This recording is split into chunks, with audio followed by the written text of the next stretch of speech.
नमस्कार good morning. आज मार्च 20 तारिख शुक्रवार। आज दिन भरी अनेक बड़ गुरुत्वपूर्ण खबर गुड़िक आसीचे। देश और राज्य में अनेक नुआ नियम लागू करा जाइछे। आज पखाल दिवस, अन्यपटे आसंता 1 तारिख में ओडिशा दिवस। यह सहित राज्य सरकार किसी नुआ योजना आसीचे। तेबे आसंतु आज सकाळ आसीथिबा 20टी बड़ खबर उपर नजर पकाइबा। नंबर 1, आज पखाल दिवस। ओडिया मानकर प्रिय खाद्य पखाल।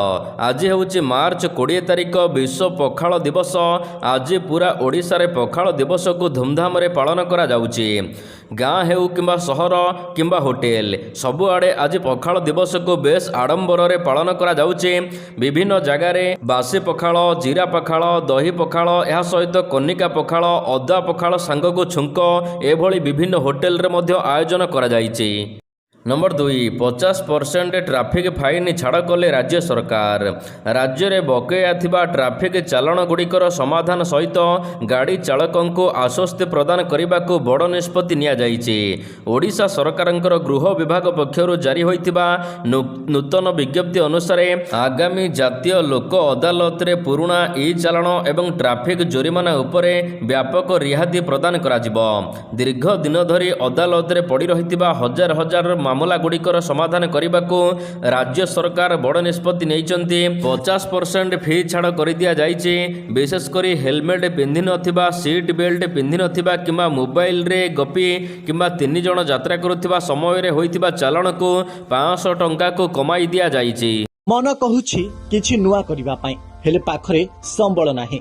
तेबे व्यस्त हुंतु नाही। मधुलिका एंटरप्राइजेस एबे बुझिबो आपणक मन कथा। क्षुद्र शिल्प ठारू नै मध्यम शिल्प पई सुलभ मूल्य रे जोगाई देबो समस्त प्रकार मेसिन और रॉ मटेरियल, जहाकु नै आपण सहज रे आरंभ करि परिबे नुआ एक व्यवसाय। अधिक जानिबा पई आज ही कॉल करंतु। नंबर 3, प्रति ब्लॉक रे मिलिबो जलसेचन सुविधा। विधानसभा जल संपद विभाग खर्च दाबी उपरे गुरुवार दिन आलोचना करिसेंती मुख्यमंत्री मोहन चरण माझी। से कहिसेंती गत सरकार समय रे जमी रे पानी न मिलिबा दुखर विषय। गत सरकार 2006 रे राज्य रे समस्त ब्लॉक रे जलसेचन सुविधा करने को कहिथिले। सेहिपरि 2008 रे प्रति गाँ को जलसेचन कराजिबो बोली कहिथिले। किंतु राज्य रे एबे भी 25टी ब्लॉक को जलसेचन करा जाई नहीं। किंतु आम सरकार प्रति ब्लॉक रे 50% जलसेचन सुनिश्चित करने को जाउछु। चलित मास शेष सुधा गंजाम जिलार 7000 हेक्टर जमी को जलसेचन कराजिबो बोली मुख्यमंत्री कहिसेंती। नंबर 4, पल्लीरू दिल्ली पर्यंत पालन कराजिबो ओडिशा दिवस। एप्रिल 1 तारिख हेउछि ओडिशा दिवस। तेबे एही ओडिशा दिवस को सबुठारे भल भाबरे ए वर्ष पालन कराजिबो। राजधानी भुवनेश्वर समस्त राजस्व आयोग, यह सहित जिला उपखंड तथा सारा ओडिशा समेत देशर राजधानी दिल्ली रे, कोलकाता, मुंबई, चेन्नई रे मध्य पालन कराजिबो ओडिशा दिवस। आनंद उल्लास एवं आकर्षणीय भावरे महा समारोह रे पालन कराजिबो ओडिशा दिवस। एप्रिल 1 तारिख हेउछि ओडिशा दिवस। नंबर 5, आज ठारू आरंभ होइछि मैट्रिक खाता देखा। आरंभ है मैट्रिक खाता देखा। राज्यर 51टी केन्द्र रे 15,000 शिक्षक शिक्षयित्री माने खाता देखार नियोजित अछंती। माध्यमिक शिक्षा परिषद आनुकूल्य रे फेब्रुआरी 19 रु मार्च 2 पर्यंत होइथिला मैट्रिक परीक्षा। 5,50,000 परीक्षार्थी ए वर्ष परीक्षा देइछंती। तबे मे द्वितीय सप्ताह सुधा परीक्षा फल बाहर करने को लक्ष्य रखिछि बोर्ड। नंबर 6, ओडिशार माटी तले हीरार भंडार। ओडिशा रे मिलिछि हीरा खणीर संधान।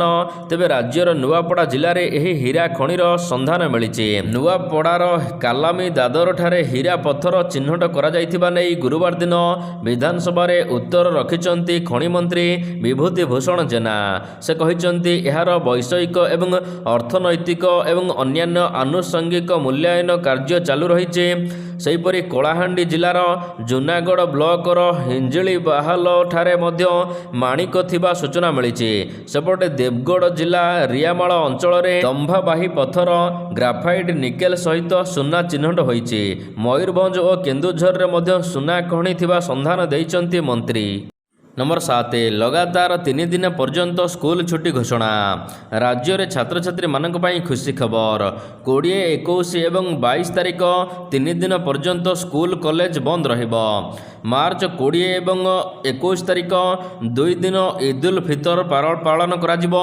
एथिपाई दिल्ली, उत्तर प्रदेश, बिहार, मुंबई, मध्य प्रदेश, पश्चिम बंग, ओडिशा भली राज्य में 21 तारिख रे मध्य छुट्टी मिलिबो। अन्यपटे मार्च 22 तारिख रे रविवार दिन होइथिबारु सेदिन मध्य स्कूल कॉलेज छुट्टी रहुछि। तेणु लगातार 3 दिन पर्यंत स्कूल कॉलेज छुट्टी रहिबो ओडिशा रे। नंबर 8 जबरदखल ग्रहणीय नुहे कहिले ओडिशा हाईकोर्ट।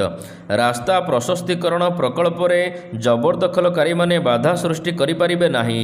जबरदखल कौनसे दृष्टि ग्रहणीय नुहे। साधारण जनतांको सुरक्षा एवं विकासमूलक कार्य सबुठार गुरुत्वपूर्ण। केवल किछि व्यक्तिंक स्वार्थ एवं संप्रसारण कार्य को अटका जाई परिबो नाही बोली ओडिशा हाईकोर्ट मत देइचंती। एही परिप्रेक्षी रे ओडिशा हाईकोर्ट प्रकृत तथ्य लुचाइथिबा आवेदनकारी को कड़ा समालोचना करने सहित आवेदन को खारज कर देइचंती।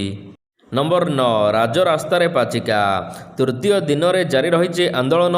संध्या सुधा सरकार आलोचना को न आसिले आंदोलन को व्यापक करने को चेतावनी देइचंती पाचिका संघ। 7 दफा दाबी सहित बकेया 3 मासर दरमा प्रदान दाबी रे लोयर पीएमजी रे सरकार विरोध में गर्जुचंती निखिल ओडिशा मध्याह्न भोजन पाचिका संघ। विजु श्रमिक सामुख्य सहित अनुबंधित एही संघर राज्य सभापति जोगेंद्र स्वाईं संयोजना एवं आंदोलन रे हजार हजार पाचिका माने एकत्रित होई दिन राति आंदोलन करुचंती। नंबर 10 विधानसभा रे बड़ मेडिकल अग्निकांड ताती। विधानसभा रे एससीबी ट्रमा केयर आईसीयू अग्निकांड ताती। स्वास्थ्य मंत्री इस्तीफा दाबी रे गृह को अचल कले विरोधी। 3 दिन हेलाणी प्रश्नकाल रे आलोचना बेले विरोधी हंगामा जोगु चली पारुनी गृह। यार भितर गृह को सुरुखुरु रे परिचालना करने को सर्वदलीय बैठक डाकिथिले बाचस्पति सुरमा पाढ़ी। हेले बाचस्पति समस्त आलोचना विफल होइछि। सर्वदलीय बैठक रे स्वास्थ्य मंत्री मुकेश महाली इस्तीफा दाबी जिद रे अटल रही बीजेडी एवं कांग्रेस विधायक। फल बैठक में कौन निष्कर्ष बाहरी पारिला नाही। नंबर 11 2 लाख ऊर्ध्व कईंछक अंडादान। गंजाम ब्लॉक अंतर्गत बालीबंध पंचायतर ऋषिकुल्या मुहाण बेलाभूमिर विस्तृत बालुका सज्जार 4 दिन है 2 लाख अधिक कईंछा माने अंडादान करिसेंती। तेबे 4 दिन अर्थात चतुर्थ राति 52,900 कईंछ अंडादान करिथिबा जणा पड़िछि। प्रथम दिन में 10,200, द्वितीय दिन में 70,000 एवं तृतीय राति 72,300 एवं चतुर्थ राति 52,900 कईंछ समूह अंडादान करिसेंती। टोटाल उपर 2,05,300 कईंछ गण अंडादान करिथिबा सुरक्षा जोगाई दिया जाउथिबा वन विभाग पक्षरु मध्य कुहा जाइछि। नंबर 12 खरा बढ़िलाणी ए पर्यंत खोलिनी जलछत्र। टाई टाई खरा हेलाणी ताती बढ़िलाणी। मार्च मासरे पारद राजधानी रे 40 मुहां हेलाणी। हेले बीएमसी पक्षरु वर्तमान सुधा गोटिए भी जलछत्र खोला होई नाही।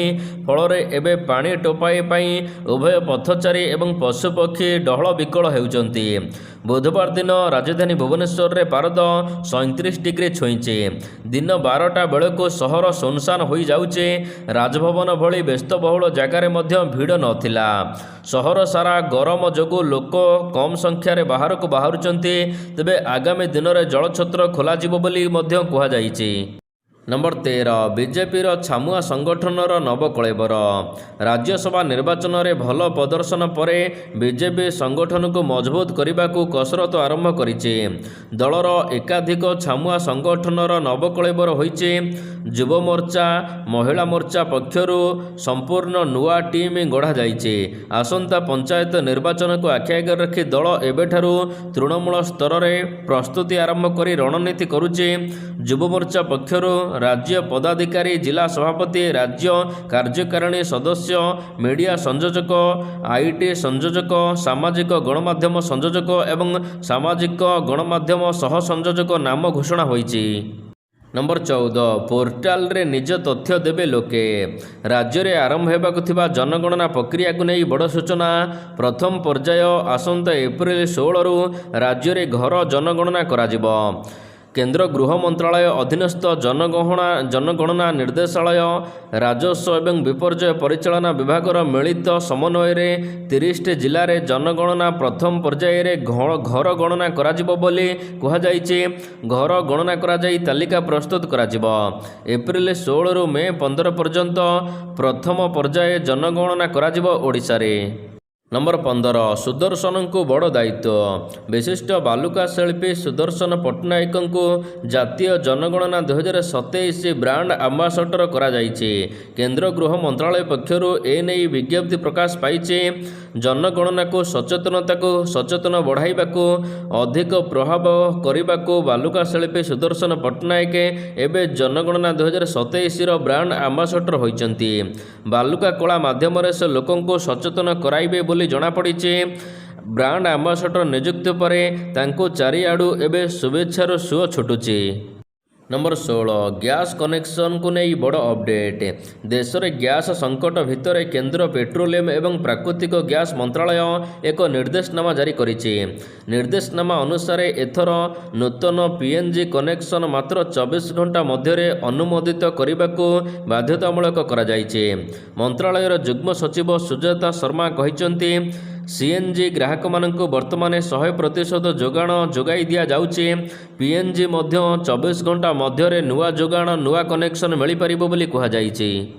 ନମ୍ବର 17 ଆସିଲା ଏଲ୍ପିଜି ଏଟିଏମ୍। ମଧ୍ୟପ୍ରାଚ୍ୟରେ ଚାଲିଥିବା ଉତ୍ତେଜନା ଯୋଗୁଁ ସାରା ଦେଶରେ ଗ୍ୟାସ୍ର ଅଭାବ ଦେଖାଦେଇଛି। ଏଭଳି ସ୍ଥିତିରେ ଗୁରୁଗ୍ରାମରେ ସାଧାରଣ ଲୋକମାନଙ୍କ ପାଇଁ ଏକ ନୂତନ ଏଲ୍ପିଜି ଏଟିଏମ୍ ସୁବିଧା ଆରମ୍ଭ କରାଯାଇଛି। ଏହାର ମୁଖ୍ୟ ଆକର୍ଷଣ ହେଉଛି ମାତ୍ର 2ରୁ 3 ମିନିଟରେ ସହଜରେ ମିଳିଯିବ ଏଲ୍ପିଜି ସିଲିଣ୍ଡର। ରିପୋର୍ଟ ଅନୁସାରେ ଏହି ଏଟିଏମ୍ ମେସିନ୍ ଗୁରୁଗ୍ରାମର ସୋହେନାର ସେକ୍ଟର 33ର ସେଣ୍ଟ୍ରାଲ ପାର୍କ ପାଖରେ ସ୍ଥାପନ କରାଯାଇଛି। ନମ୍ବର 18 ମାର୍ଚ୍ଚ 22 ତାରିଖ ପର୍ଯ୍ୟନ୍ତ ବୃଦ୍ଧି ହେଲା ସିପିଇଟି ପରୀକ୍ଷା ଆବେଦନ ସମୟସୀମା। ସିପିଇଟି ପରୀକ୍ଷା ପାଇଁ ଆବେଦନ ସମୟସୀମା ବଢ଼ିଛି। ମାର୍ଚ୍ଚ 22 ତାରିଖ ପର୍ଯ୍ୟନ୍ତ ବୃଦ୍ଧି ହୋଇଛି ଆବେଦନର ସମୟସୀମା। ସିପିଇଟି ପରୀକ୍ଷା ପାଇଁ ଆଗ୍ରହୀ ଥିବା ଛାତ୍ରଛାତ୍ରୀମାନେ ମାର୍ଚ୍ଚ 22 ତାରିଖ ରାତି 11:45 ସୁଦ୍ଧା କାମ୍ସ ପୋର୍ଟାଲରେ ନିଜର ଫର୍ମ ପୂରଣ କରିପାରିବେ। ନମ୍ବର 19 ଫାସ୍ଟ୍ୟାଗ ନିୟମରେ ବଡ଼ ପରିବର୍ତ୍ତନ। ଫାସ୍ଟ୍ୟାଗ ନିୟମରେ ବଡ଼ ପରିବର୍ତ୍ତନ କରିଛନ୍ତି କେନ୍ଦ୍ର ସରକାର। ଦେଶରେ ହାଇୱେ ଏକ୍ସପ୍ରେସୱେରେ ଯାତ୍ରା କରୁଥିବା ଲୋକମାନଙ୍କ ପାଇଁ ଏହି ନୂଆ ନିୟମ ଲାଗୁ କରାଯାଇଛି। ଫାସ୍ଟ୍ୟାଗ ମାଧ୍ୟମରେ ଟୋଲ୍ ଓ ଟ୍ୟାକ୍ସ ପେମେଣ୍ଟ ସଫଳତାର ସହିତ ଏବେ ଚାଲିଛି। ତେବେ ଯାନବାହନ ଗୁଡ଼ିକ ଏବେ ଆଉ ଟୋଲ୍ ଗେଟ୍ରେ ଅଟକୁ ନାହାନ୍ତି। ସେମାନେ 72 ଘଣ୍ଟା ମଧ୍ୟରେ ବକେୟା ଟୋଲ୍ ରାଶି ପୈଠ କରିବାକୁ ପଡ଼ିବ ବୋଲି ମଧ୍ୟ କୁହାଯାଇଛି। ଯଦି 72 ଘଣ୍ଟା ମଧ୍ୟରେ ପେମେଣ୍ଟ ନ କରାଯାଏ ତେବେ ଡ୍ରାଇଭରଙ୍କୁ ମୂଳ ଟୋଲ୍ ପରିମାଣ 2 ଗୁଣ ଦେବାକୁ ପଡ଼ିବ, ଯାହାକୁ ଜୋରିମାନା ଭାବରେ ବିବେଚନା କରାଯାଉଛି। ନମ୍ବର 20 ସୋସିଆଲ ମିଡ଼ିଆ ଯୋଗୁଁ ଖୁସି ହରାଉଛନ୍ତି ଯୁବପିଢ଼ି। ଏକାଧିକ ସୋସିଆଲ ମିଡ଼ିଆ ବ୍ୟବହାର କାରଣରୁ ପାଶ୍ଚାତ୍ୟ ଦେଶଗୁଡ଼ିକରେ ଏବେ ଯୁବପିଢ଼ିମାନଙ୍କର ଖୁସି ଏବଂ ମାନସିକ ସ୍ୱାସ୍ଥ୍ୟ ଦ୍ରୁତଗତିରେ ହ୍ରାସ ପାଉଛି। ଜାତିସଂଘ ପକ୍ଷରୁ ଏକ ରିପୋର୍ଟ ପ୍ରକାଶ ପାଇଛି ଯେ ଏହିସବୁ ସୋସିଆଲ ମିଡ଼ିଆ ବ୍ୟବହାର ଦ୍ୱାରା ଯୁବପିଢ଼ିମାନେ ଲଗାତାର ନିଜର ସୁଖ ହରାଉଛନ୍ତି ଏବଂ ଅନ୍ୟାନ୍ୟ ସାମାଜିକ କାର୍ଯ୍ୟକ୍ରମ ଦ୍ୱାରା ଦୂରେଇ ରହୁଛନ୍ତି। ନମ୍ବର 21 ବୈଭବ ସୂର୍ଯ୍ୟବଂଶୀଙ୍କୁ ବଡ଼ ଦାୟିତ୍ୱ। IPL 2026 ପୂର୍ବରୁ ରାଜସ୍ଥାନ ରୟାଲ୍ସ ଏକ ନୂତନ ରୂପରେ ଖେଳୁଛି। RR ଖେଳାଳିମାନେ ଏକ ପୁନର୍ଡିଜାଇନ୍ ଜର୍ସି ପିନ୍ଧୁଛନ୍ତି। ସଞ୍ଜୁ ସାମସନ୍ ଏଥର ଦଳରେ ଅନୁପସ୍ଥିତ ଅଛନ୍ତି, ତେଣୁ 24 ବର୍ଷୀୟ ରୟାନ୍ ପରାଗ ଅଧିନାୟକ ଦାୟିତ୍ୱ ତୁଲାଇବେ। ଏହା ସହିତ 14 ବର୍ଷୀୟ ବୈଭବ ସୂର୍ଯ୍ୟବଂଶୀ ଅଧିକ ଚର୍ଚ୍ଚାରେ ରହିବେ।